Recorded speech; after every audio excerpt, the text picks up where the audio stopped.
നമസ്കാരം. എല്ലാവർക്കും പുതിയൊരു വീഡിയോയിലേക്ക് സ്വാഗതം. ഇന്ത്യയുടെ ചരിത്രത്തിലാദ്യമായി സെൻസസ് പൂർണ്ണമായും ഡിജിറ്റലാകാൻ പോവുകയാണ്. ഇതിൽ ഏറ്റവും ശ്രദ്ധേയമായതും നമ്മൾ ഓരോരുത്തരും അറിഞ്ഞിരിക്കേണ്ടതുമായ ഒരു പുതിയ സംവിധാനമാണ് സെൽഫ് എന്യൂമറേഷൻ. പണ്ടൊക്കെ നമുക്കറിയാം, സെൻസസ് ഉദ്യോഗസ്ഥർ നേരിട്ട് നമ്മുടെ വീടുകളിൽ വന്ന് വിവരങ്ങൾ ചോദിച്ചറിയുന്ന ഒരു രീതിയാണ് ഉണ്ടായിരുന്നത്. എന്നാൽ പുതിയ മാറ്റങ്ങളനുസരിച്ച് നമ്മുടെ കുടുംബത്തിൻ്റെ വിവരങ്ങൾ നമ്മുടെ സ്വന്തം മൊബൈൽ ഫോണിലൂടെയോ കമ്പ്യൂട്ടറിലോ ലാപ്ടോപ്പിലൂടെയോ നമുക്ക് തന്നെ സെൻസസ് പോർട്ടലിൽ രേഖപ്പെടുത്തുവാൻ സാധിക്കും.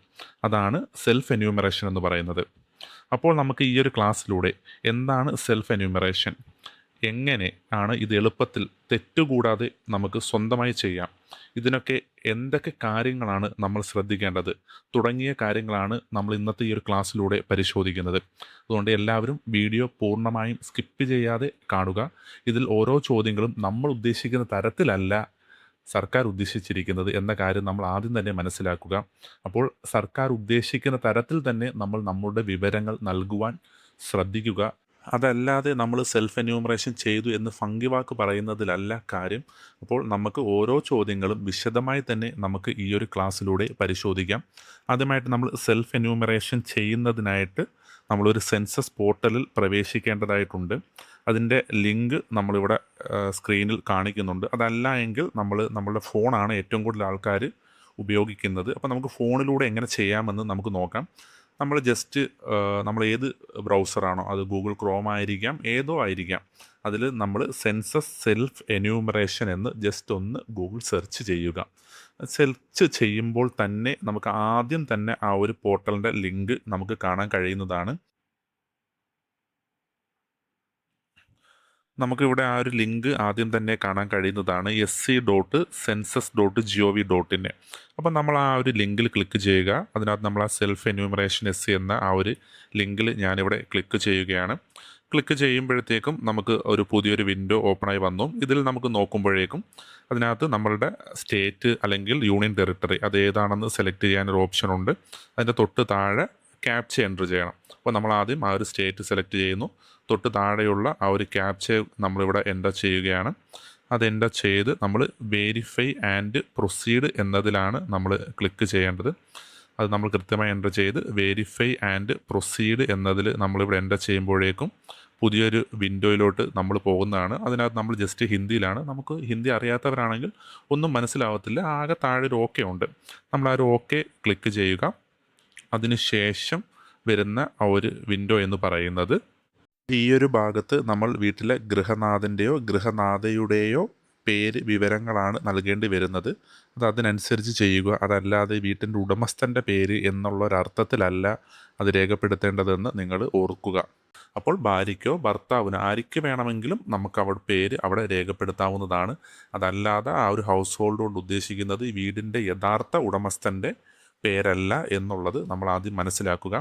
അതിനുശേഷം തൊട്ട് താഴെ നമ്മളുടെ മൊബൈൽ നമ്പർ നമുക്ക് രേഖപ്പെടുത്താവുന്നതാണ്. നമ്മളിപ്പോൾ ഒരു മൊബൈൽ നമ്പർ രേഖപ്പെടുത്തി ആ ഒരു മൊബൈൽ നമ്പറിൽ നിന്നും പിന്നീട് നമുക്ക് അടുത്തൊരു സെൽഫ് എന്യൂമറേഷൻ ചെയ്യാൻ കഴിയുകയില്ല എന്ന ആ ഒരു വിവരം കൂടി നമ്മൾ നോട്ട് ചെയ്യുക. അതിന് തൊട്ട് താഴെ ഇമെയിൽ ഉണ്ട്. ഇമെയിൽ ഓപ്ഷണലാണ്. നിങ്ങൾക്ക് ആവശ്യമുണ്ടെങ്കിൽ മാത്രം നിങ്ങളവിടെ ഇമെയിൽ ID രേഖപ്പെടുത്തിയാൽ മതിയാകും. ഇല്ലെങ്കിൽ കുഴപ്പമില്ല. അത് ഞാനിവിടെ ഇമെയിൽ ID രേഖപ്പെടുത്തുന്നില്ല. അതിന് ശേഷം ഞാൻ ആ ഒരു വെരിഫൈ ആൻഡ് പ്രൊസീഡിൽ ക്ലിക്ക് ചെയ്ത് അടുത്ത ഒരു പേജിലോട്ട് പോകുകയാണ്. അടുത്തൊരു പേജിൽ നമ്മൾ ചെയ്യേണ്ടത് എന്ന് പറയുന്നത് നമുക്കൊരു ഫോണിൽ ഒരു OTP വരും. നമ്മളിപ്പോൾ മൊബൈൽ നമ്പർ എൻ്റർ ചെയ്തു. അതിനുശേഷം നമ്മുടെ ഫോണിൽ ഒരു OTP നമുക്ക് ലഭ്യമാകും.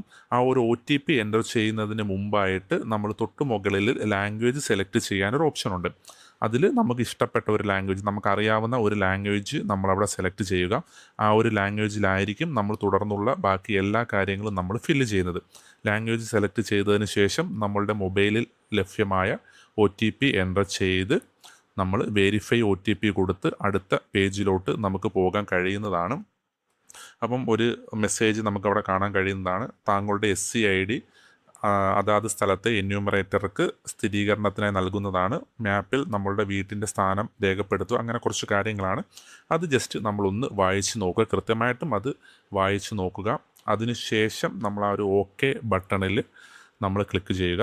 ഓക്കെ ബട്ടണിൽ ക്ലിക്ക് ചെയ്ത് നമ്മൾ മാപ്പിൽ ഒരു മാപ്പിൻ്റെ കാണാൻ താഴെ നമ്മളുടെ സംസ്ഥാനം ഓൾറെഡി അവിടെ സെലക്ട് ചെയ്തിട്ടുണ്ടായിരുന്നു, അതുകൊണ്ട് സംസ്ഥാനം വന്നു.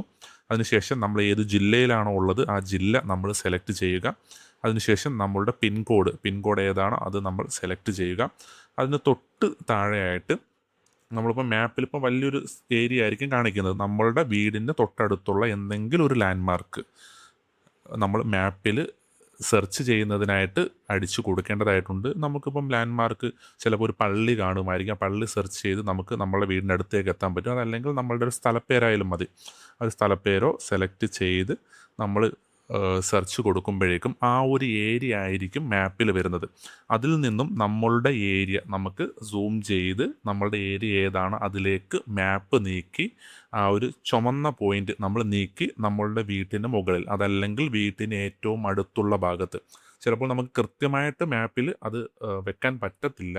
അതുകൊണ്ട് നമ്മൾ വീട്ടിൻ്റെ അടുത്തായാലും കുഴപ്പമുണ്ടാവത്തില്ല. പക്ഷേ ഇപ്പോൾ കഴക്കൂട്ടത്ത് വീടുള്ളൊരു വ്യക്തി മാപ്പിൽ ശ്രീകാര്യമാണ് സെലക്ട് ചെയ്ത് വെച്ചിരിക്കുന്നതെങ്കിൽ നമ്മൾ SC ചെയ്തത് കൊണ്ട് യാതൊരുവിധ കാര്യവും ഉണ്ടാകുന്നില്ല. നമ്മളുടെ വീട്ടിൽ വരുന്ന എന്യൂമറേറ്റർക്ക് നമ്മൾ SC ID കൊടുക്കുമ്പോൾ അദ്ദേഹത്തിൻ്റെ ആപ്പിൽ SC ID വെച്ച് സെർച്ച് ചെയ്യുമ്പോൾ അദ്ദേഹത്തിന് ഒരിക്കലും ആ ഒരു കിട്ടത്തില്ല. അതുകൊണ്ട് നമ്മൾ കൃത്യം എന്നല്ല, അല്പം അങ്ങോട്ടും ഇങ്ങോട്ടൊക്കെ മാറാം.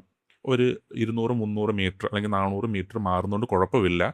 നമുക്ക് ഒരു HLB ഉണ്ടാകും. അതായത് നമ്മളുടെ ഏരിയയിൽ എന്യൂമറേറ്ററായിട്ട് ജോലി ചെയ്യുന്നതിന് ഒരാൾ നിയോഗിച്ചിട്ടുണ്ട്. അദ്ദേഹത്തിന് കൊടുത്തിരിക്കുന്ന ഒരു ഏരിയ ഉണ്ട്. ആ ഏരിയ നമ്മൾ HLB എന്നാണ് പറയുന്നത്. ആ HLBയും അതിനടുത്തുള്ള HLBകളിലും സെൽഫ് എന്യൂമറേഷൻ നടത്തിയവരുടെ വിവരങ്ങളൊക്കെ ഈ ഒരു എന്യൂമറേറ്ററിൻ്റെ ആ ഒരു ആപ്പ് വഴിയാണ് ഡേറ്റ കളക്ട് ചെയ്തത്. അതിനകത്ത് ലഭ്യമാകുന്നതാണ്. അതുകൊണ്ട് ഇച്ചിരിയൊക്കെ മാറിപ്പോയാലും കുഴപ്പമില്ല. അടുത്ത HLBയിൽ SC ചെയ്തവരുടെ വിവരങ്ങളും ഈ HLBയിലുള്ള എന്യൂമറേറ്റർക്ക് ലഭിക്കുന്നതാണ്. അതുകൊണ്ട് ചെറിയ ഒരു ഡിസ്റ്റൻസ് മാറിപ്പോയത് കൊണ്ട് കുഴപ്പമൊന്നും ഉണ്ടാകത്തില്ല. എങ്കിലും നമ്മൾ ആക്യുറേറ്റായിട്ട് ചെയ്യുക. വളരെയധികം ദൂരമുണ്ടെങ്കിൽ, ഇപ്പോൾ കഴക്കൂട്ടത്തുള്ള ഒരാൾ പോത്തങ്കോടോ ശ്രീകാര്യമോ ഉള്ള സ്ഥലമാണ് ചൂസ് ചെയ്തെങ്കിൽ ഒരിക്കലും അത് ഈ ഒരു എന്യൂമറേറ്ററുടെ ആപ്പിൽ അത് ലിസ്റ്റ് ചെയ്യത്തില്ല. അതുകൊണ്ട് സ്ഥലം നമ്മൾ മാപ്പിൽ സെലക്ട് ചെയ്യുമ്പോൾ ഓൾമോസ്റ്റ് കറക്റ്റായിട്ട് തന്നെ നമ്മൾ സെലക്ട് ചെയ്യാൻ ശ്രമിക്കുക. അത് നമ്മൾ സെലക്ട് ചെയ്യുമ്പോഴായിട്ട് നമ്മൾ 2 കൈ കൊണ്ട് നമുക്കത് കഴ്സർ ആ ഒരു പോയിൻ്റ് നമുക്ക് നീക്കാൻ പറ്റും. അത് നമ്മൾ ചെയ്യുക. അതിനുശേഷം കറക്റ്റ് പോയിന്റിൽ നമ്മൾ ആ ഒരു കൊണ്ട് വെച്ച് നമ്മൾ മാപ്പ് അവിടെ കറക്റ്റ് ചെയ്യുക. അതിനുശേഷം നമുക്ക് ഒരു ഓപ്ഷൻ കാണാൻ കഴിയുന്നതാണ്. വെച്ചിട്ട് സ്ഥലം സ്ഥിരീകരിക്കുക എന്ന് പറയുന്ന ഒരു ഓപ്ഷനുണ്ട്. അത് നമ്മൾ കുറച്ചും താഴോട്ട് വരുമ്പം കാണും. അതിൽ ക്ലിക്ക് ചെയ്ത് തൊട്ട് താഴെ സേവ് ചെയ്ത് അടുത്തത് എന്ന ബട്ടണിൽ ക്ലിക്ക് ചെയ്യുക. അപ്പോഴത്തേക്ക് ആ ഒരു വിവരങ്ങൾ വരും. അത് നമ്മൾ വേണം എന്ന ഒരു ഓപ്ഷനാണ് നമ്മൾ അവിടുന്ന് സെലക്ട് ചെയ്ത് കൊടുക്കേണ്ടതായിട്ടുള്ളത്. അതിനുശേഷം നമ്മൾ അടുത്ത പേജിലോട്ടാണ് പോകുന്നത്. അടുത്ത പേജിൽ സെൻസസ് വീടിൻ്റെ വിശദാംശങ്ങളാണ് നമ്മൾ രേഖപ്പെടുത്തി കൊടുക്കേണ്ടത്. അതിൽ ചോദ്യങ്ങൾ നമ്മൾ കൃത്യമായിട്ടും വായിച്ച് മനസ്സിലാക്കി തന്നെ ഉത്തരം രേഖപ്പെടുത്തുവാൻ ശ്രദ്ധിക്കുക. സെൻസസ് വീടിൻ്റെ നിലത്ത് ഉപയോഗിച്ച പ്രധാന സാമഗ്രി, അതായത് നമ്മളുടെ വീട്ടിൻ്റെ തറ എന്തുകൊണ്ടാണ് ചെയ്തിരിക്കുന്നത്. അപ്പം ചിലപ്പം മണ്ണ് കൊണ്ടായിരിക്കാം, മരം കൊണ്ട് അല്ലെങ്കിൽ മുള കൊണ്ട് ഇത് പാകിയതായിരിക്കാം, ചുടു ഇഷ്ടിക കൊണ്ടായിരിക്കാം, കല്ല്, സിമൻറ്റ്, ഏതാണോ ഉചിതം. ഇപ്പോൾ നമുക്ക് മൊസൈക്കാണോ ടൈൽസാണോ എന്നുള്ളത് ആണ് ഞാനിവിടെ സെലക്ട് ചെയ്ത് കൊടുത്തിരിക്കുന്നത്. ഇപ്പോൾ നമ്മളുടെ വീട് മാർബിൾ അല്ലെങ്കിൽ ഗ്രാനൈറ്റോ ആണെങ്കിൽ നമുക്ക് കല്ല് സെലക്ട് ചെയ്ത് കൊടുത്താൽ മതിയാകും.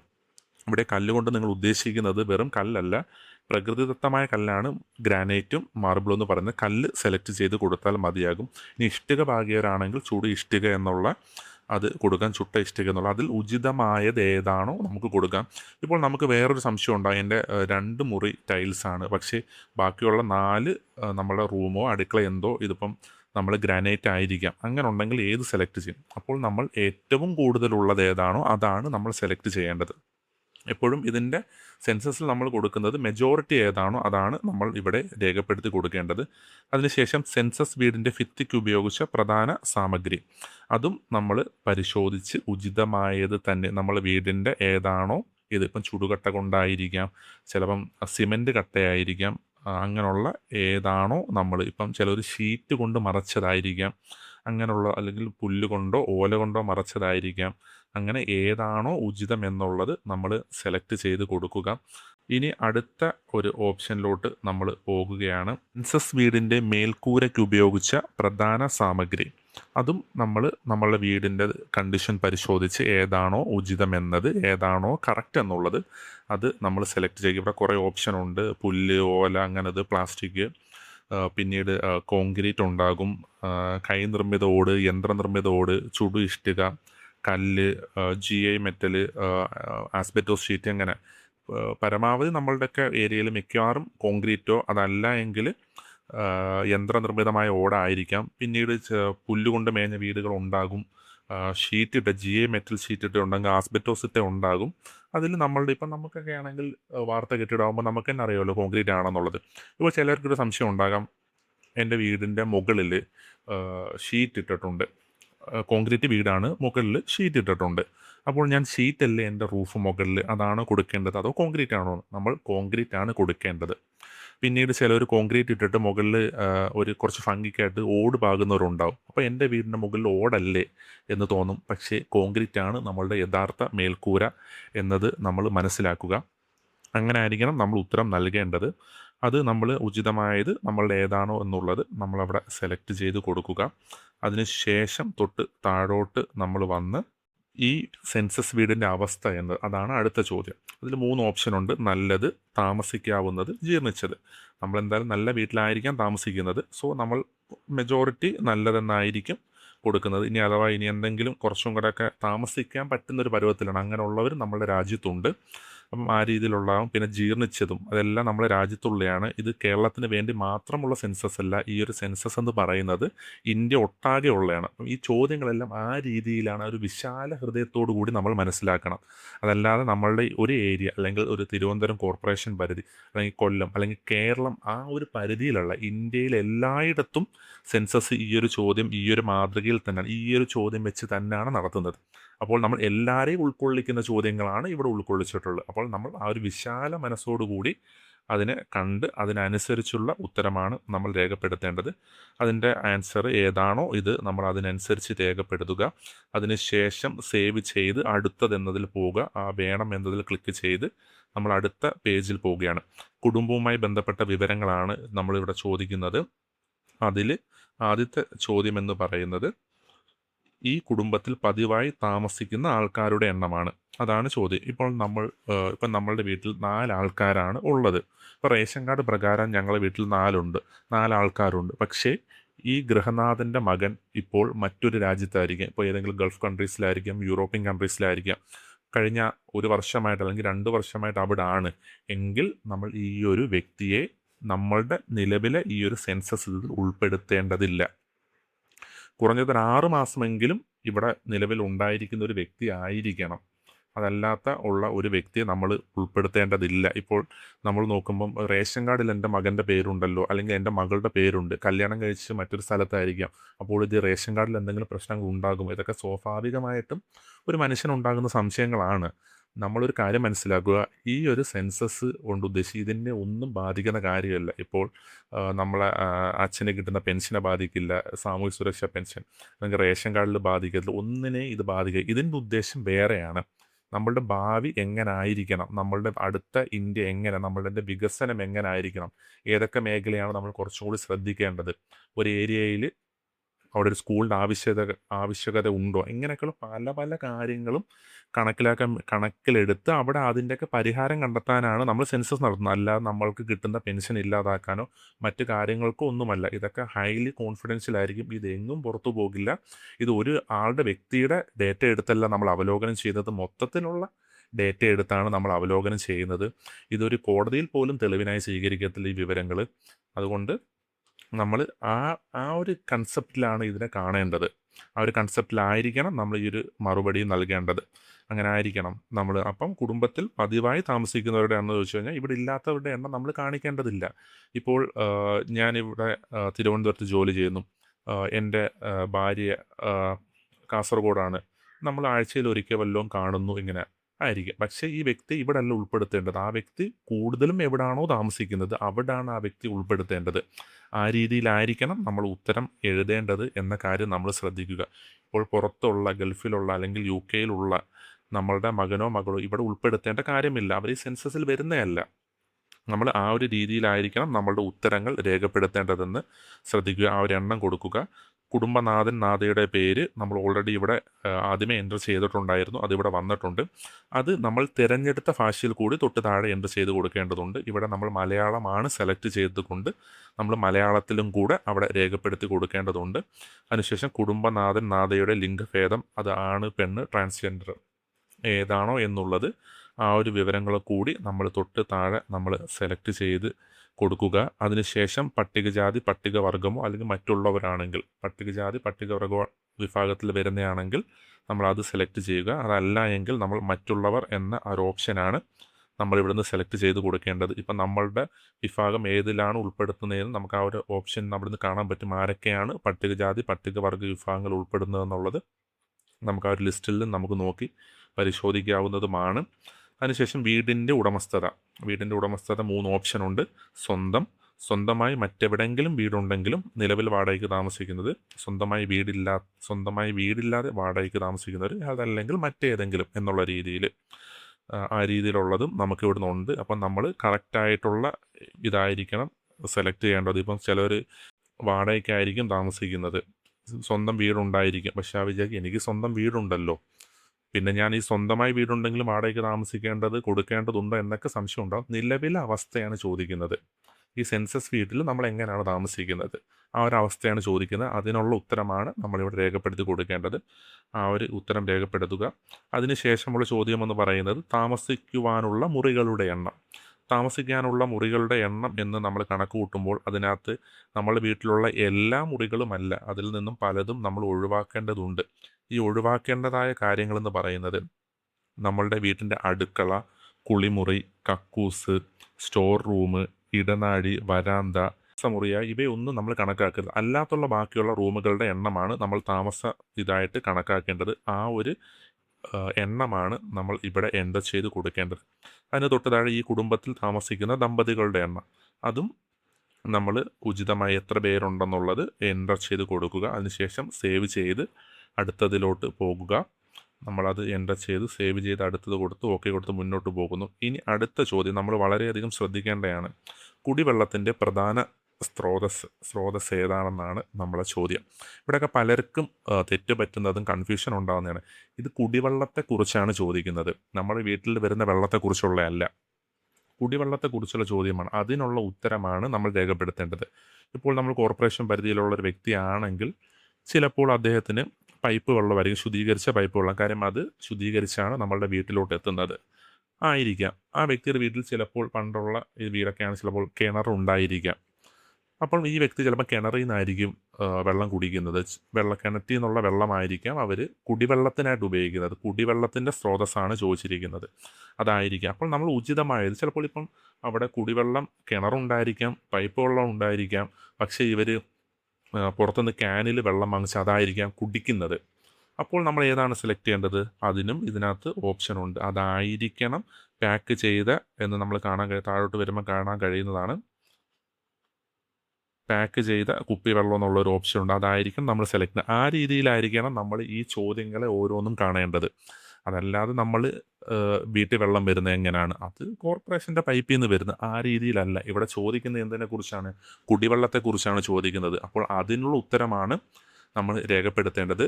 അടുത്തത് കുടിവെള്ള സ്രോതസ്സിൻ്റെ ലഭ്യത. അതും നമ്മുടെ പരിസരത്തു നിന്നാണോ അതൊക്കെ നമുക്ക് ലഭിക്കുന്നത്, അതല്ലെങ്കിൽ പരിസരത്തിനടുത്ത് അല്ലെങ്കിൽ ദൂരെ.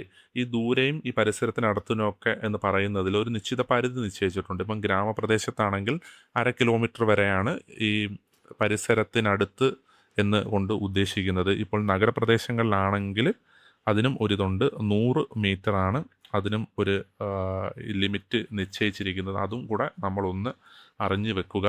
ഇനി അടുത്തതെന്ന് പറയുന്നത് വെളിച്ചത്തിൻ്റെ പ്രധാന സ്രോതസ്സാണ്. അത് ഏതാണെന്നുള്ളത് നമ്മൾ ഉചിതമായത് തിരഞ്ഞെടുക്കുക. ഇവിടെയും ചോദിക്കുന്നത് വെളിച്ചത്തിൻ്റെയാണ്, നമ്മളെ വീട്ടിൽ വരുന്ന മറ്റ് കാര്യങ്ങളുടെ അല്ല, വെളിച്ചത്തിൻ്റെ പ്രധാന സ്രോതസ്സാണ്. അത് വൈദ്യുതിയാകാം, നമ്മൾ മണ്ണെണ്ണ ആയിരിക്കാം, സൗരോർജ്ജം ഉപയോഗിക്കുന്നവരുണ്ടാകാം, അതിൽ നിന്നും ഏതാണോ ഉള്ളത്. അപ്പോൾ നമ്മുടെ വീട്ടിൽ സൗരോർജ്ജ ഇതാണ് ഉണ്ടെങ്കിൽ നമുക്കത് സെലക്ട് ചെയ്ത് കൊടുക്കാവുന്നതാണ്. അതല്ല വൈദ്യുതിയാണെങ്കിൽ വൈദ്യുതി, അതല്ലെങ്കിൽ നമ്മൾ വെളിച്ചത്തിന് ആശ്രയിക്കുന്നത് മണ്ണെണ്ണയാണെങ്കിൽ അത്, അല്ലെങ്കിൽ മറ്റ് എണ്ണകൾ ഉപയോഗിച്ച് ചെയ്തുള്ളതാണെങ്കിൽ അത്, അതിൽ ഉചിതമായത് നമ്മൾ സെലക്ട് ചെയ്ത് കൊടുക്കുക. ഇനി വിളക്ക് കത്തിക്കുന്നില്ല എങ്കിൽ അതിനും നമുക്ക് ഓപ്ഷൻ ഉണ്ട്. അപ്പോൾ ഞാൻ പറഞ്ഞു ഈ ചോദ്യങ്ങൾ എന്ന് പറഞ്ഞാൽ കേരളത്തിന് ഉദ്ദേശിച്ച് മാത്രമുള്ളതല്ല, ഇന്ത്യ മൊത്തത്തിലുള്ളതാണ്. ആ രീതിയിലാണ് നമ്മളിതിനെ കാണേണ്ടത്. അടുത്തത് കക്കൂസിൻ്റെ ലഭ്യത. കക്കൂസിൻ്റെ ലഭ്യത എന്ന ഒരു ഭാഗത്ത് നമുക്കിവിടെ ചോദ്യം കുടുംബത്തിൻ്റെ ഉപയോഗത്തിന് മാത്രം, അതല്ല എങ്കിൽ രണ്ടാമത്തെ ഓപ്ഷൻ ഉണ്ട് മറ്റു കുടുംബവുമായി പങ്കിടുന്നു പൊതു കക്കൂസ്, അതല്ലെങ്കിൽ ഇല്ല എന്നുള്ളത് തുറസായ സ്ഥലത്താണ് പോകുന്നതെങ്കിൽ അതിന്. ഇത് നമ്മളിപ്പം കേരളത്തിലാണ് താമസിക്കുന്നത്, അതിൽ നമ്മൾ ആദ്യത്തെ ഒരു ഓപ്ഷനകത്ത് തന്നെ ആയിരിക്കും നമ്മളുടെ ഉത്തരം വരുന്നത്. അതിൽ തന്നെയും ആദ്യത്തേതായിരിക്കും ഒരു മെജോറിറ്റി വരുന്നത് കുടുംബത്തിൻ്റെ ഉപയോഗത്തിന് മാത്രം എന്നുള്ളതായിരിക്കും. അതിൽ നമ്മളുടെ വീട്ടിൻ്റെ അവസ്ഥ ഇത് നോക്കി നമ്മളവിടെ രേഖപ്പെടുത്തുക. ഇനി അടുത്തൊരു ചോദ്യം എന്ന് പറയുന്നത് കക്കൂസിൻ്റെ തരം എന്നുള്ളത്. അത് ഫ്ലഷ്, വെള്ളം ഒഴിക്കുന്ന ഫ്ലഷ് കക്കൂസ് ബന്ധിപ്പിച്ചിട്ടുള്ള ഇതും കേരളത്തിൻ്റെ നിലവിലിത് വെച്ച് ആദ്യത്തെ ഒരു ഓപ്ഷൻ ആയിരിക്കും നമുക്ക് മെജോറിറ്റി വരുന്നത്. അതിൽ നമ്മളുടെ സെപ്റ്റിക് ടാങ്കുമായിട്ടാണ് കണക്ട് ചെയ്തിരിക്കുന്നത്. അതല്ലെങ്കിൽ ചിലപ്പം നമ്മളുടെ ഒരു ഏരിയയിൽ, നമ്മളുടെ ആ ഒരു ഏരിയയിലുള്ള വീട്ടുകളുടെ എല്ലാം ഒരു പ്രത്യേക ഇത് വഴി അത് നമ്മളൊരു മറ്റൊരു കോമൺ ആയിട്ടുള്ളൊരു ഇതിലോട്ടാണ് ഒരു എന്താ പറയുന്നത് ഡ്രെയിനേജ് ഒരു സിസ്റ്റം കാണും, അതുവഴിയാണ് അതിലായിരിക്കാം, അങ്ങനെയൊക്കെ ഉള്ളതാണെങ്കിൽ അത്. അതല്ല എങ്കിൽ മെജോറിറ്റി നമ്മൾ സെപ്റ്റിക് ടാങ്ക് ആയിരിക്കാം. നമ്മൾ അതിനനുസരിച്ച് നമ്മളുടെ ഒരു ഉത്തരം നമ്മളവിടെ രേഖപ്പെടുത്തുക. അതും നമ്മളുടെ വീടിൻ്റെ അവസ്ഥയാണ് കോമൺലി ബാധിച്ച് നമുക്കൊരിക്കലും അതിനെ അസസ് ചെയ്യാൻ പറ്റത്തില്ല. അതിനനുസരിച്ചുള്ള ഉത്തരം നമ്മളവിടെ രേഖപ്പെടുത്തേണ്ടതായിട്ടുണ്ട്. മെജോറിറ്റി ഒന്നാമത്തെ ഉള്ള ഓപ്ഷൻ തന്നെ ആയിരിക്കും നമ്മൾ കേരളത്തിലുള്ളവർക്ക് അത് വരുന്നത് എന്ന് നമുക്ക് ഇത് ചെയ്യാം. അതിനുശേഷം അടുത്ത ഒരു എന്ന് പറയുന്നത് അഴുക്ക് വെള്ളക്കുഴൽ ബന്ധിപ്പിച്ചിട്ടുള്ളത്. അതായത് നമ്മളുടെ വീട്ടിലെ ബാത്റൂമിൽ നിന്ന് അടുക്കള ബാത്റൂം കൊണ്ട് ഉദ്ദേശിക്കുന്ന കുളിപ്പുരയാണ് ഞാൻ ഉദ്ദേശിച്ചത്. അതുപോലെ തന്നെ നമ്മളുടെ അടുക്കളയിൽ നിന്നുള്ള അത് നമ്മളൊരു ഡ്രെയിനേജുമായിട്ട് ബന്ധിപ്പിച്ചിട്ടുണ്ടോ.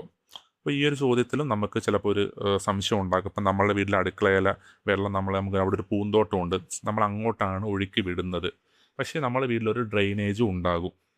അപ്പോൾ ഞാൻ എന്ത് ഉത്തരമാണ് കൊടുക്കേണ്ടത്? ഡ്രെയിനേജ് ഉണ്ടെങ്കിൽ നമ്മൾ അതാണ് സെലക്ട് ചെയ്തേണ്ടത്. മൂടിയ ഡ്രെയിനേജ്, തുറന്ന ഡ്രെയിനേജ്, അല്ലെങ്കിൽ ഡ്രെയിനേജ് ഇല്ല എങ്കിൽ ഡ്രെയിനേജ് ഇല്ല എന്നുള്ളത്. പക്ഷേ നമ്മൾ വീട്ടിൽ ഡ്രെയിനേജ് ഉണ്ട്, പക്ഷേ നമ്മളിപ്പോൾ കുറച്ച് വെള്ളം നമ്മൾ അങ്ങോട്ട് നമ്മുടെ പൂന്തോട്ടത്തിലോട്ട് വഴിതിരിച്ച് വിടുന്നു.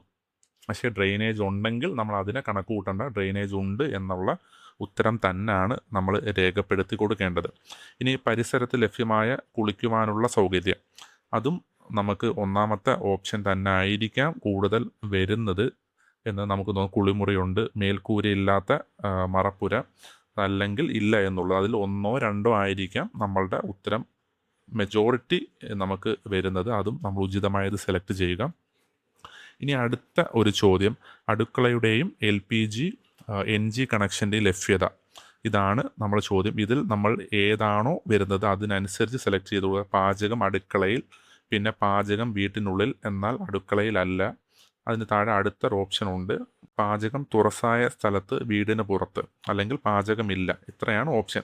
ഇതിൽ നമ്മളുടെ ഓപ്ഷൻ ഏതാണോ സെലക്ട് ചെയ്യുക. ഇപ്പോൾ ആദ്യം നമ്മൾ അടുക്കളയിലാണ് പാചകം ചെയ്യുന്നതെങ്കിൽ അതിലുള്ള ഓപ്ഷൻ സെലക്ട് ചെയ്യുക. ഇപ്പം ചിലപ്പോൾ നോക്കി ഇപ്പോൾ അടുക്കളയില്ലാത്ത വീട് ഏതുണ്ട് എന്നൊക്കെ ഒരു സംശയം ഉണ്ടാകാം. ഇപ്പോൾ നമ്മളുടെ വീട്ടിൽ അന്യസംസ്ഥാന തൊഴിലാളികൾ താമസിക്കുന്ന ഒരു വീട്, ചിലപ്പോൾ അവിടെ അടുക്കള കാണത്തില്ല. ഒരു മുറിക്കകത്ത് ഇവരെല്ലാവരും കിടക്കുന്നു, അതിൻ്റെ ഒരു ഭാഗം മറച്ച് നമ്മളവിടെ പാകം ചെയ്യുന്നു. അപ്പം ആ രീതിയിലുള്ള കൺസെപ്റ്റ് വീണ്ടും പറയുന്നു, കേരളത്തിന് ഉദ്ദേശം മാത്രമല്ല ഇന്ത്യ ഒട്ടാകെയുള്ള ചോദ്യം ഇതൊക്കെ തന്നെയാണ്. അവരുടെ എല്ലാവരെയും കൂടെ ഉൾക്കൊള്ളിച്ചുള്ള ചോദ്യങ്ങളാണ് ഇത് എന്ന് നമ്മൾ വീണ്ടും വീണ്ടും ആലോചിക്കുക. അതിനനുസരിച്ചുള്ള ഉത്തരങ്ങൾ നമ്മൾ കൊടുക്കുക. ഇനി പാചകം ഇല്ലാത്തൊരു വീടാണെങ്കിൽ, നമ്മൾ പുറത്തുനിന്നാണ് കഴിക്കുന്നതെങ്കിൽ അതിനും ഓപ്ഷനുണ്ട് പാചകമില്ല എന്നുള്ളത്. ഇനി പാചകത്തിന് ഉപയോഗിക്കുന്ന പ്രധാന ഇന്ധനം, അതും ഒരുപാട് ഓപ്ഷനുണ്ട്.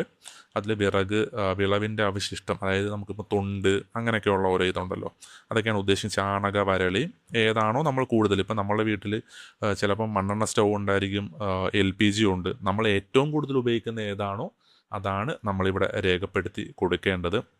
അതിനനുസരിച്ച് നമ്മൾ കൊടുക്കുക. അതിനുശേഷം സേവ് ചെയ്ത് അടുത്തതിലോട്ട് പോവുക. ഇനി കുടുംബത്തിൻ്റെ കൈവശമുള്ള ആസ്തികൾ, ഇതും നമുക്ക് കുറച്ച് കൺഫ്യൂസിങ് ആയിട്ടുള്ളതാണ് പലർക്കും. ഇപ്പോൾ നമ്മൾ ഇതിൻ്റെയൊക്കെ ചോദിക്കുമ്പം റേഡിയോ, ട്രാൻസിസ്റ്റർ, എൻ്റെ വീട്ടിൽ റേഡിയോ ഇല്ല, അതല്ലെങ്കിൽ പണ്ട് അപ്പൂപ്പൻ വാങ്ങിച്ച ഒരു റേഡിയോ ഇരിപ്പുണ്ട്, ഉപയോഗിക്കത്തില്ല. ഉണ്ടെങ്കിൽ നമ്മളത് പരമ്പരാഗത റേഡിയോ സെറ്റ് ഉണ്ട്. അങ്ങനെയല്ല നമ്മളിവിടെ ആൻസർ കൊടുക്കേണ്ടത്. നമ്മൾ റേഡിയോ കേൾക്കുന്നുണ്ടെങ്കിൽ എങ്ങനെയാണ്, ഇപ്പം വീട്ടിൽ റേഡിയോ പരമ്പരാഗത റേഡിയോ സെറ്റ് ഉണ്ടെങ്കിൽ അതിലൂടെയാണോ, അതല്ലെങ്കിൽ നമ്മൾ മൊബൈലിലൂടെയാണോ കേൾക്കുന്നത്, അതല്ലെങ്കിൽ നമ്മൾ വണ്ടി ഓട്ടിച്ചുകൊണ്ട് പോകുന്നു, കാർ ഓട്ടിക്കുന്നു, കാറിൽ റേഡിയോ സെറ്റ് ഉണ്ട് അതുവഴിയാണോ കേൾക്കുന്നത്, അങ്ങനെയൊക്കെയുള്ള അതാണ് നമ്മളിവിടെ ചോദിക്കുന്നത്. ആ ഒരു ഉത്തരമാണ് ഇവർ ഉദ്ദേശിക്കുന്നത് അതാണ്. പക്ഷെ നമ്മൾ അതിനെ മറ്റു രീതിയിൽ കാണരുത്. നമ്മൾ വീട്ടിൽ പഴയ അപ്പൂപ്പൻ മേടിച്ച റേഡിയോ ഉണ്ട് അതുകൊണ്ട് ആ ഒന്നാമത്തെ ഓപ്ഷൻ കുത്താം, അങ്ങനല്ല. നമ്മൾ എങ്ങനെയാണ് റേഡിയോ കേൾക്കുന്നത് എന്നാണ് ഇവർ ഉദ്ദേശിക്കുന്നത്. അതിനനുസരിച്ചുള്ള ഉത്തരമായിരിക്കണം നമ്മളിവിടെ രേഖപ്പെടുത്തി കൊടുക്കേണ്ടത്. അതിന് തൊട്ട് താഴെ അടുത്ത ഓപ്ഷനുണ്ട് ടെലിവിഷൻ്റെത്. ടെലിവിഷനും അതുപോലെ തന്നെ നമ്മൾ സെലക്ട് ചെയ്ത് കൊടുക്കുക. അതായത് ദൂരദർശൻ്റെ പഴയ ആൻറ്റിന ഡിഷ് ഇതാണോ, അതല്ലെങ്കിൽ നമ്മളുടെ DTH ഉണ്ട് അതാണോ, അല്ലെങ്കിൽ കേബിൾ കണക്ഷൻ ആണോ, അല്ലെങ്കിൽ മറ്റേതെങ്കിലും എന്ന് പറയുമ്പോൾ ഇപ്പോൾ എല്ലാം നമുക്കിപ്പം വീട്ടിൽ ഇൻ്റർനെറ്റ് കണക്ഷൻ എടുക്കുമ്പോൾ തന്നെ അതിൻ്റെ കൂടെ ഇതും കൂടെ കിട്ടും. ഇപ്പം എയർടെലിൻ്റെ ആയാലും അങ്ങനെ ഏഷ്യാനെറ്റിൻ്റെയൊക്കെ അങ്ങനെ കുറേ ഓഫറുകളുണ്ട്. അതാണോ എന്നൊക്കെയാണ് അവർ ഉദ്ദേശിക്കുന്നത്. ഇല്ല എങ്കിൽ നമ്മൾ ഇല്ല എന്ന് കൊടുക്കുക. അതാണ് ഇവിടെയും ഉദ്ദേശിക്കുന്നതെന്ന് നമ്മൾ മനസ്സിലാക്കുക. ഇനി ഇൻ്റർനെറ്റിൻ്റെ ലഭ്യത എന്നുള്ള ഭാഗത്ത് നമ്മൾ എങ്ങനെയാണ് ഇൻ്റർനെറ്റ് ഉപയോഗിക്കുന്നത്, അത് ലാപ്ടോപ്പിൽ, കമ്പ്യൂട്ടറിൽ, മൊബൈലിൽ, സ്മാർട്ട് ഫോണിൽ, അതെങ്കിലും മറ്റേതെങ്കിലും ഉപകരണത്തിൽ. ഇപ്പോൾ നമ്മളുടെ വീട്ടിലൊക്കെ നമ്മളൊരു വൈഫൈ മോഡം മേടിച്ച് വെച്ചിട്ടുണ്ടായിരിക്കും, വീട്ടിൽ ലാപ്ടോപ്പ് ഉണ്ടായിരിക്കാം, മൊബൈൽ ഫോണിൽ നമ്മൾ ഈ വൈഫൈ മോഡത്തിൽ നിന്നുള്ള നെറ്റ് ഉപയോഗിക്കുന്നു. നമ്മുടെ വീട്ടിലുള്ള ആൾക്കാർ ഏറ്റവും കൂടുതൽ ഏതിലൂടെയാണ്, അതിനുള്ള ഉത്തരമാണ് നമ്മൾ കൊടുക്കേണ്ടത്. ഇപ്പം നമ്മൾ ലാപ്ടോപ്പിലും നെറ്റ് ഉപയോഗിക്കും, പക്ഷേ അതിലുപരി എല്ലാവരും സ്വന്തം ഫോണിലാണ് കൂടുതൽ ഉപയോഗിക്കുന്നതെങ്കിൽ, സ്മാർട്ട് ഫോണിലാണ് ഉപയോഗിക്കുന്നതെങ്കിൽ നമ്മളിവിടെ മൊബൈലിൽ സ്മാർട്ട് ഫോണിൽ എന്ന ഓപ്ഷനാണ് തിരഞ്ഞെടുക്കേണ്ടത്. അതിനനുസരിച്ച് നമ്മൾ ഏതാണോ എന്നുള്ളത്, ഇപ്പം നമ്മൾ വേറെ മൊബൈൽ ഫോണിലൊന്നും നമ്മൾ നെറ്റ് ഉപയോഗിക്കുന്നില്ല, ലാപ്ടോപ്പിലാണ് നെറ്റ് ഉപയോഗിക്കുന്നതെങ്കിൽ നമ്മൾ അത് കൊടുത്താൽ മതി. ഇല്ല എങ്കിൽ നമ്മൾ ഇല്ല എന്നുള്ള ഓപ്ഷൻ നമ്മളിവിടെ രേഖപ്പെടുത്തി കൊടുക്കുക. ഇനി അടുത്ത ഓപ്ഷൻ എന്ന് പറഞ്ഞാൽ ലാപ്ടോപ്പ്, കമ്പ്യൂട്ടർ, അത് ഉണ്ട് ഇല്ല എന്നൊരു ഓപ്ഷനാണ് നമുക്കിവിടെ ഉള്ളത്. ഇപ്പോൾ നമുക്കൊരു സംശയമുണ്ട്. അപ്പം എൻ്റെ വീട്ടിൽ ലാപ്ടോപ്പ് ഇല്ല, പക്ഷേ ഞാൻ ടെക്നോ പാർക്കിലാണ് വർക്ക് ചെയ്യുന്നത്, എനിക്ക് കമ്പനി ഒരു ലാപ്ടോപ്പ് അനുവദിച്ചിട്ടുണ്ട്, അത് ഞാൻ വീട്ടിൽ കൊണ്ടുവരുന്നു. അപ്പോൾ നമ്മൾ വീട്ടിൽ ലാപ്ടോപ്പ് ഉണ്ട് എന്നുള്ള ഉത്തരമാണ് നമ്മളവിടെ കൊടുക്കേണ്ടത്. നമ്മൾ സ്വന്തമായി വാങ്ങിച്ചു എന്നതല്ല ഇവിടെ ഉദ്ദേശിക്കുന്നത്. നമ്മളെ കയ്യിലുണ്ടോ, അത് നമുക്ക് കമ്പനിയിൽ നിന്ന് കിട്ടിയതായിരിക്കാം. ഇവിടെ സ്വന്തമോ ഇതൊന്നുമല്ല ഉദ്ദേശിക്കുന്നത്. നമ്മളെ കയ്യിലുണ്ടോ, ഉണ്ടെങ്കിൽ നമ്മൾ ഉണ്ടെന്ന് തന്നെ കൊടുക്കുക.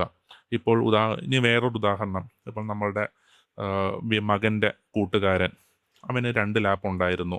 അപ്പോൾ ഒരെണ്ണം പുതിയതാവും മേടിച്ചപ്പോഴത്തേക്ക് പഴയത് മകന് കൊടുത്തു. സത്യത്തിൽ അതിൻ്റെ ഉടമസ്ഥാവകാശം കൂട്ടുകാരൻ്റെയാണ്, പക്ഷേ നിലവിൽ ഈ വ്യക്തിയാണ് ഉപയോഗിക്കുന്നത്. നമുക്ക് വീട്ടിൽ ലാപ്ടോപ്പ് ഉണ്ടെന്ന് തന്നെ കൊടുക്കാം. അതല്ലാതെ നമ്മളത് മറച്ചു വെക്കേണ്ട കാര്യമില്ല. ഇനി ഇതുകൊണ്ട് ലാപ്ടോപ്പ് കൊണ്ട് ഇനി എന്തെങ്കിലും ആനുകൂല്യം നഷ്ടപ്പെടുമോ, അങ്ങനൊന്നുമില്ല. അതിനൊന്നുമല്ല ഈ ഒരു ചോദ്യങ്ങൾ ചോദിക്കുന്നതും ഉത്തരങ്ങൾ ശേഖരിക്കുന്നതും എന്ന് നമ്മൾ മനസ്സിലാക്കുക. ഇനി അടുത്ത ഒരു ചോദ്യം വരുന്നത് telephone, mobile phone, smart phone ഇതാണ്. അതിലും നമ്മൾ അതിനനുസരിച്ചുള്ള ഓപ്ഷൻ നമ്മൾ തിരഞ്ഞെടുക്കുക. ലാൻഡ് ലൈൻ മാത്രമുള്ളവരാണെങ്കിൽ അത്, ഇനി സ്മാർട്ട് ഫോണും മറ്റ് സാധാരണ മൊബൈൽ ഫോണുള്ളവർ അത് സെലക്ട് ചെയ്യുക. ഇനി രണ്ടുമുള്ളവർ ആ ഓപ്ഷൻ ഇത് നമ്മൾ സെലക്ട് ചെയ്യാൻ പറ്റും. അത് നമ്മൾ ഉചിതമായ രീതിയിൽ ഏതാണോ നമുക്ക് തോന്നുന്നതല്ല ശരിയായിട്ടുള്ളത്, അത് തന്നെ അവിടെ നമ്മൾ സെലക്ട് ചെയ്യുക. ഇനി അടുത്തത് cycle, scooter, motor cycle, moped, ഇതിലേതെങ്കിലും ഉണ്ടെങ്കിൽ സൈക്കിൾ ഉണ്ടെങ്കിൽ സൈക്കിള്, ഇനി സ്കൂട്ടർ, മോട്ടോർ സൈക്കിൾ ഉണ്ടെങ്കിൽ അത്, രണ്ടും ഉണ്ടെങ്കിൽ രണ്ടും, ഇതാണ് നമ്മൾ സെലക്ട് ചെയ്യേണ്ടത്. ഇപ്പോൾ ഇവിടെയൊക്കെ വേണമെങ്കിൽ നമ്മളുടെ വീട്ടിൽ കൊച്ചു കുട്ടികളുണ്ടാകും, 4 വയസ്സുള്ള കുട്ടിക്ക് നമ്മൾ സൈക്കിള് വാങ്ങിച്ചു കൊടുക്കുമല്ലോ, അങ്ങനെയൊക്കെയുള്ള ആ സൈക്കിള് നമുക്കിവിടെ ചേർക്കാമോ? എൻ്റെ വീട്ടിൽ സൈക്കിളുണ്ടല്ലോ, അപ്പോൾ സൈക്കിളും മോട്ടോർ സൈക്കിളും ഉണ്ടെന്നുള്ള കൊടുക്കാമോ? അങ്ങനല്ല, നമ്മൾ ഗതാഗതത്തിനായി ഉപയോഗിക്കുന്നത്. ആ രീതിയിലാണ് ഇവിടെ ആ ചോദ്യം ക്രമീകരിച്ചിട്ടുള്ളത്. ആ രീതിയിലായിരിക്കണം നമ്മൾ ഉത്തരവും കൊടുക്കേണ്ടത്. അതിനനുസരിച്ച് ഇല്ല എങ്കിൽ നമുക്കൊന്നുമില്ല എന്ന് കൊടുക്കാം.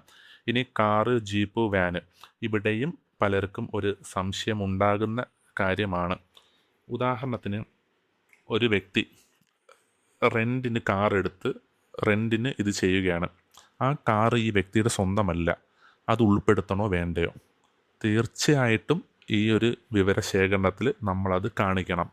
അത് കാണിച്ചെന്നും പറഞ്ഞ് അച്ഛന് കിട്ടിക്കൊണ്ടിരിക്കുന്ന സാമൂഹ്യ സുരക്ഷാ പെൻഷൻ പോകത്തില്ല. വീണ്ടും പറയുന്നു, ഇത് അതിനുള്ളതല്ല. നിലവിൽ നമ്മളെ കയ്യിലുണ്ടോ, അത് നമ്മുടെ ഉടമസ്ഥാവകാശം ഇല്ലെങ്കിലും കൈവശാവകാശം പ്രകാരം നമ്മളെ കയ്യിലാണല്ലോ, നമ്മുടെ കൈവശമാണല്ലോ. അപ്പം അതാണ് ചോദിക്കുന്നത്. ഉദാഹരണത്തിന് നമ്മളുടെ മകൻ്റെ കൂട്ടുകാരൻ UK പോയി, അവൻ്റെ കാറ് നമ്മളുടെ വീട്ടിൽ കൊണ്ടിട്ടു, നമ്മളാണ് ഇപ്പോൾ ഉപയോഗിക്കുന്നത്, മകനാണ് ഉപയോഗിക്കുന്നത്. നമ്മൾ കാറുണ്ടോയെന്ന് വെച്ചാൽ നമുക്ക് സ്വന്തമായിട്ടില്ലായിരിക്കാം, പക്ഷേ നിലവിൽ കൂട്ടുകാരൻ്റെ കാറ് നമ്മളുടെ മകനാണ് ഉപയോഗിക്കുന്നതെങ്കിൽ ഉറപ്പായിട്ടും ഇവിടെ ഉണ്ട് എന്ന് തന്നെ കൊടുക്കണം. അതുകൊണ്ട് നമുക്ക് കിട്ടുന്ന യാതൊരുവിധ ആനുകൂല്യങ്ങളും നഷ്ടപ്പെടത്തില്ല. ആ രീതിയിൽ അതിനെ കാണരുത് എന്ന് മാത്രമാണ് വീണ്ടും വീണ്ടും വീണ്ടും ഓർമ്മിപ്പിക്കുന്നത്. അടുത്തത്, കുടുംബത്തിൽ പ്രധാനമായി ഉപയോഗിക്കുന്ന ധാന്യം. അതും നമ്മളുടെ വീട്ടിൽ ഏറ്റവും കൂടുതൽ ആൾക്കാർ കഴിക്കുന്ന അരിയാണോ ഗോതമ്പാണോ? ഇപ്പം 2 പേര് ഗോതമ്പ് ഇത് കഴിക്കുന്നു, 4 പേര് അരി കഴിക്കുന്നു. നമ്മൾ അരി എന്നുള്ള ഉത്തരം കൊടുത്താൽ അത് മെജോറിറ്റിയാണ് അവിടെ കണക്കാക്കേണ്ടത്. അതിനനുസരിച്ച് നമ്മൾ ഉത്തരം കൊടുക്കുക. തൊട്ട് താഴെ നമ്മളുടെ മൊബൈൽ നമ്പർ അവിടെ വരും. നമ്മൾ ആദ്യമേ എൻ്റർ ചെയ്ത് കൊടുത്തിട്ടുണ്ട്. അതിനുശേഷം സേവ് ചെയ്ത് മുന്നോട്ട് പോകുക. പിന്നീട് നമ്മൾ കൊടുത്ത ഓരോ ചോദ്യത്തിനുമുള്ള ഉത്തരങ്ങൾ നമുക്ക് പ്രിവ്യൂ ചെയ്ത് കാണാൻ കഴിയുന്നതാണ്. ഓരോന്നും നമ്മൾ ഒന്നുകൂടി പരിശോധിക്കുക. ഓരോ ചോദ്യങ്ങൾ നമ്മൾ ഒന്നുകൂടി വായിച്ച് നമ്മൾ ഉത്തരങ്ങൾ ശരിയാണോ എന്ന് നമ്മൾ ഒന്നുകൂടി പരിശോധിച്ച് ഉറപ്പ് വരുത്തുക. അതിനുശേഷം താഴോട്ട് വരുമ്പോൾ നമുക്ക് കുറച്ച് ഓപ്ഷൻസ് നമുക്ക് അവിടെ നിന്ന് കാണാൻ കഴിയുന്നതാണ്. അത് നമ്മൾ ഓരോന്നും പരിശോധിച്ച് കഴിഞ്ഞാൽ സ്ഥിരീകരിച്ച് മുന്നോട്ട് പോവുക. ഡ്രാഫ്റ്റായിട്ട് സംരക്ഷിക്കുക. അതിന് താഴെ എന്തെങ്കിലും എഡിറ്റ് ഉണ്ടെങ്കിൽ നമുക്ക് അത് ചെയ്യാനും ഓപ്ഷനുണ്ട്. ഞാനിവിടെ വേറൊന്നും ഇല്ലാത്തതുകൊണ്ട് സ്ഥിരീകരിച്ച് മുന്നോട്ട് പോകാമെന്ന് വന്ന് ഓക്കെ കൊടുത്തു. നമുക്കൊരു സെൽഫ് എന്യൂമറേഷൻ ID ഇവിടുന്ന് ജനറേറ്റ് ചെയ്തിട്ടുണ്ട്. അത് നമ്മൾ കുറിച്ച് വെക്കുക. നമ്മൾ നൽകിയ മൊബൈൽ ഫോണിലോട്ടും നമ്മൾ നൽകിയ മെയിൽ നൽകിയിട്ടുണ്ടെങ്കിൽ അതിലും ഇത് വരുന്നതാണ്. ഇനി നമ്മളുടെ വീട്ടിൽ ഇത് ചെയ്തു എന്നും പറഞ്ഞ് നമ്മളുടെ വീട്ടിൽ എന്യൂമറേറ്റർ വരാതിരിക്കത്തില്ല. എന്യൂമറേറ്റർ വരുമ്പോൾ അതിനകത്ത് അദ്ദേഹത്തിൻ്റെ മൊബൈൽ ആപ്പിൽ ഒരു ചോദ്യം വരും, സെൽഫ് എന്യൂമറേഷൻ ചെയ്തിട്ടുണ്ടോ എന്നുള്ളത്.